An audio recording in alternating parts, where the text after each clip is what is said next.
मेरे प्रिय सनातन प्रेमियों, आप सभी को जय काल भैरव की।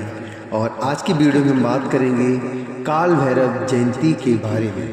तो काल भैरव जयंती कब मनाई जाती है और काल भैरव जयंती कब है, क्यों मनाई जाती है काल भैरव जयंती, भगवान भैरव के कितने रूप हैं, काल भैरव जयंती की पूजन सामग्री क्या क्या है और इनकी पूजा विधि क्या है, ये सब जानकारी आज की वीडियो में हम आपको बताएंगे। कृपया वीडियो को अंत तक जरूर देखें ताकि कोई भी काल भैरव की पूजा की जयंती के बारे में कोई भी बात मिस ना हो जाए। तो चलिए सबसे पहले हम आपको बताते हैं काल भैरव जयंती की जानकारी के बारे में। तो भगवान शिव का अंश माने जाने वाले काल भैरव जी की जयंती मार्गशीर्ष मास में कृष्ण पक्ष की अष्टमी तिथि को मनाई जाती है। इस साल काल भैरव जयंती कब है? तो इस साल जो काल भैरव जयंती पड़ रही है वो 5 दिसंबर 2023 दिन मंगलवार को पड़ रही है। यह अष्टमी तिथि प्रारंभ 4 दिसंबर 2023 को 9:59 शाम से, अष्टमी तिथि की जो समाप्ति है वो 6 दिसंबर 2023 को रात 12:37 पर है। अब जान लेते हैं कि आखिरकार क्यों मनाई जाती है काल भैरव जयंती। तो धार्मिक मान्यताओं के अनुसार काल भैरव जी की पूजा करने से मनुष्य के सभी पाप नष्ट हो जाते हैं और उन्हें धन धान्य के साथ साथ अच्छी सेहत का आशीर्वाद भी प्राप्त होता है। काल भैरव जी की पूजा के लिए वैसे तो शनिवार का दिन उत्तम है, लेकिन काल भैरव जयंती की खास दिन पर भी इनका ध्यान करना बहुत शुभ माना गया है। अब हम जानेंगे कि भगवान काल भैरव के कितने रूप हैं। मुख्य रूप से बाबा भैरव के 2 रूप हैं, बटुक भैरव और काल भैरव। बटुक भैरव को सौम्य और काल भैरव को भैरव बाबा का रुद्र रूप माना जाता है। काल भैरव जी का स्वरूप हाथ में हमेशा एक दंड अर्थात छड़ी लिए होता है।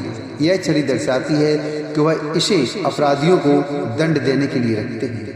आइए अब हम जानेंगे काल भैरव जयंती की पूजन सामग्री क्या क्या है। तो भगवान काल भैरव की पूजा करने के लिए रोली, मौली, चावल, फल, फूल, मिठाई, फूल की माला, घी, दीपक आदि वस्तुओं की आवश्यकता होती है। वहीं काल भैरव जी के वाहन कुत्ते को इस दिन खाना खिलाना बहुत ही शुभ माना गया है। अब आइए हम जानेंगे पूजा विधि के बारे में। तो भगवान काल भैरव की पूजा करने के लिए प्रातः काल जल्दी उठकर स्नान आदि से कार्यों से निवृत्त होकर स्वच्छ वस्त्रों को धारण करें। इस दिन भगवान शिव, माता पार्वती जी की विशेष तौर पर पूजा की जाती है। ऐसे में उनकी प्रतिमा या चित्र को एक स्वच्छ आसन पर स्थापित करें। इसके बाद सभी प्रतिमाओं पर गंगा जल का छिड़काव करें। भगवान गणेश को हल्दी कुमकुम का तिलक लगाएं, माता पार्वती को कुमकुम का टीका लगाएं और भगवान शिव को सफेद चंदन से तिलक करें, क्योंकि भगवान शिव को रोली नहीं लगाई जाती है। धूप दीप जलाएं और सभी को अक्षत अर्थात कच्चे चावल, पुष्प, फल, मिठाई इत्यादि को अर्पित करें। भगवान शिव को बेलपत्र, धतूरा, पंचामृत भी अर्पित करें। शिव चालीसा को पढ़ें। इसके साथ ही महामृत्युंजय मंत्र का 108 बार जाप भी कर सकते हैं। अगर जिनको जाप करना नहीं आता है वो ऑडियो के माध्यम से सुन भी सकते हैं। मैं कोशिश करूंगा अगर आप लोगों को महामृत्युंजय मंत्र का वीडियो भी चाहिए तो हम आप लोगों तक उसको भी पहुंचाने की कोशिश करेंगे। इसके बाद भगवान गणेश से शुरू करते हुए पूजा को शुरू करते हुए भगवान शिव, भैरव बाबा और पार्वती जी की भी आरती उतारें।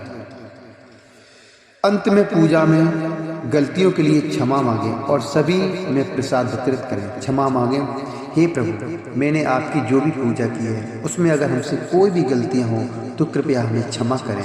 मैं आपका दास हूँ, मुझे बुद्धि नहीं है, मुझ में ज्ञान नहीं है। आपके आशीर्वाद से जितना मैंने कर पाया मैंने किया। इस तरीके से भगवान से क्षमा मांगें। इसके साथ साथ काल भैरव जयंती पर व्रत रखने का भी विधान है, तो आप भी पूरे दिन फलाहार करके व्रत रह सकते हैं। अब आइए हम जानेंगे काल भैरव जयंती की कथा के बारे में।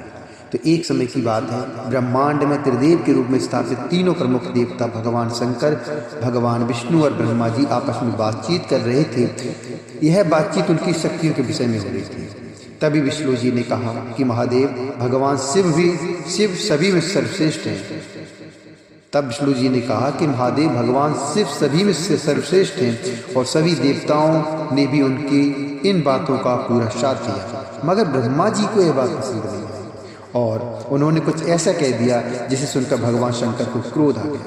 फिर इसी क्रोध में उनके माथे से एक रौद्र स्वरूप प्रकट हुआ और उसने ब्रह्मा जी की 5 सिरों में से एक सिर को काट दिया। फिर देवताओं की बहुत प्रार्थना के बाद वह शांत हुए और भगवान शिव का यह रौद्र स्वरूप ही काल भैरव के नाम से जाना जाता है। दोस्तों, जिस दिन यह हुआ, मेरे प्रिय सनातन प्रेमी, यह जिस दिन हुआ उस दिन मार्गशीर्ष मास की अष्टमी तिथि थी और तभी से इस दिन को काल भैरव जयंती के रूप में मनाया जाने लगा।